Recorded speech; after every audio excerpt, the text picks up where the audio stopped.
इस वीडियो में हम समझेंगे बुद्ध का वो गूढ़ संदेश जिसने लाखों लोगों की सोच बदल दी। तुम स्त्री को नहीं, वासना को देखते हो। यह कहानी केवल स्त्री या पुरुष की दृष्टि की नहीं है, बल्कि मन की शुद्धता, जागरूकता और आत्मा की दृष्टि की कहानी है। गौतम बुद्ध हमें सिखाते हैं कि कैसे वासना को प्रेम में और आकर्षण को करुणा में बदला जा सकता है। अगर आप जीवन में आंतरिक शांति, आत्मनियंत्रण और जागरूकता पाना चाहते हैं, तो यह ऑडियो बुक आपके लिए है।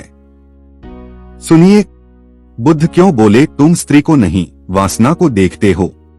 एक ऐसा विचार जो आपकी सोच की जड़ें हिला देगा। लाइक, शेयर, सब्सक्राइब करें ताकि ऐसे और लाइफ चेंजिंग बुद्धा विजडम आप तक पहुंचती रहे। कभी सोचा है, हम किसी को देखकर क्या देखते हैं?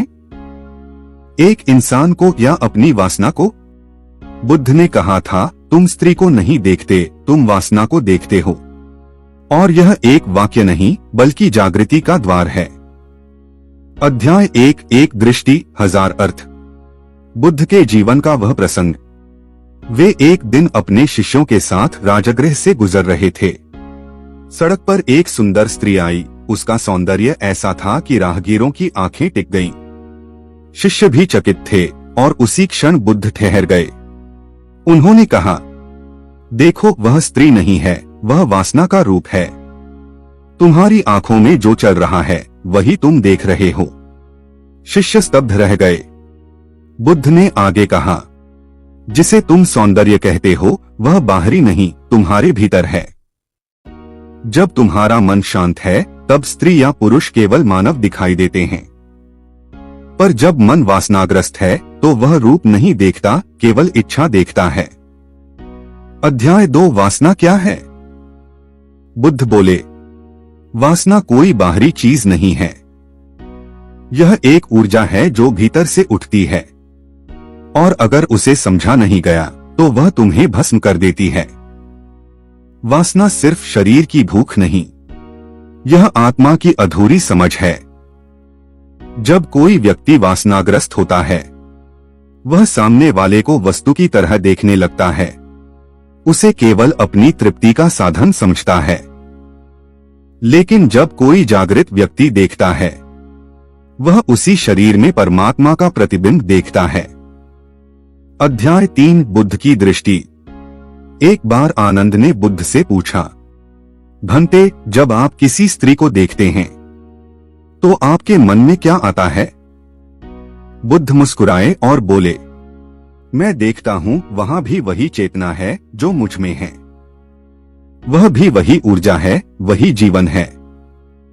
मैं शरीर नहीं देखता, मैं जीवन देखता हूं। बुद्ध की यह दृष्टि देखना नहीं, समझना थी। वह आंखों से नहीं, जागरूकता से देखते थे।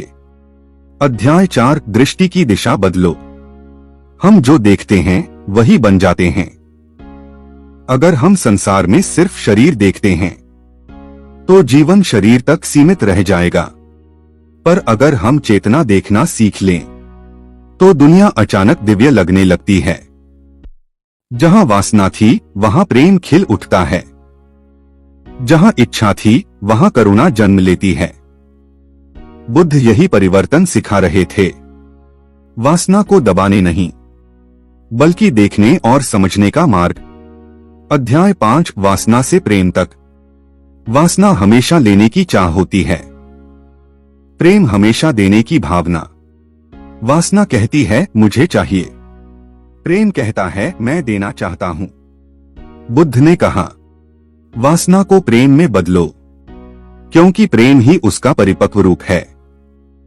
जब तुम किसी को वासना से देखते हो, तुम उसके शरीर के पीछे दौड़ते हो। लेकिन जब प्रेम से देखते हो, तुम उसकी आत्मा में झांकते हो। अध्याय 6, दृष्टि का ध्यान। बुद्ध ने अपने शिष्यों को एक ध्यान सिखाया था, दृष्टि ध्यान, माइंडफुल सीइंग। उन्होंने कहा, हर बार जब तुम किसी को देखो, खुद से पूछो, मैं क्या देख रहा हूं? अगर तुम्हारे भीतर कोई इच्छा उठी है तो उसे देखो, उसे पहचानो और उस पर मुस्कुराओ। बस देखो, दबाओ मत। धीरे धीरे देखने वाला मन निर्दोष हो जाता है, और जब दृष्टि निर्दोष हो जाती है तब संसार पवित्र हो जाता है। अध्याय 7 मन की मैल। बुद्ध ने कहा, आंखें बुरी नहीं होती, पर जो मन उन्हें चलाता है वही गंदा होता है। वासना मन की धूल है और ध्यान उसका स्नान है। हर बार जब तुम किसी को आकर्षक समझते हो तो खुद से पूछो, क्या मैं उस इंसान को देख रहा हूं या अपनी भूख को? यह प्रश्न तुम्हें जागृति के द्वार तक ले जाएगा। अध्याय 8 बुद्ध की करुणा। एक बार एक स्त्री बुद्ध के पास आई। वह बहुत सुंदर थी और उसने कहा, भंते, सब लोग मुझे वासना की दृष्टि से देखते हैं, क्या आप भी मुझे ऐसे ही देखते हैं? बुद्ध ने मुस्कुराकर कहा, नहीं, मैं तुम्हें देखता ही नहीं, मैं केवल देखने वाला देखता हूं। उस स्त्री की आंखों से आंसू बह निकले। वह बोली, आज पहली बार किसी ने मुझे मनुष्य की तरह देखा है। यह बुद्ध की करुणा थी, देखने का पवित्रतम रूप। अध्याय 9 आत्मा की दृष्टि। बुद्ध का कहना था, जब तक तुम किसी को शरीर समझते हो तब तक तुम वासना में जी रहे हो, और जब तुम उसे आत्मा के रूप में देखते हो तब तुम प्रेम में जी रहे हो। यह दृष्टि ही है जो जीवन को नर्क या स्वर्ग बनाती है। अध्याय 10 वासना का अंत, प्रेम की शुरुआत। बुद्ध ने सिखाया, वासना को दबाओ मत, क्योंकि दबाई गई वासना फिर उठेगी, बल्कि उसे समझो, उसे देखो। जब तुम वासना को देख लेते हो तो वह तुम्हारे ऊपर से शक्ति खो देती है। देखने की जागरूकता उसे मिटा देती है। देखना ही मुक्ति है, समझना ही परिवर्तन है। और जब वासना समाप्त होती है तब प्रेम जन्म लेता है, निर्मल, शांत, करुणामय प्रेम।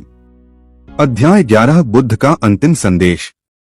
बुद्ध ने कहा, दुनिया को मत बदलो, अपनी दृष्टि बदलो, क्योंकि जब दृष्टि बदलती है तो संसार बदल जाता है।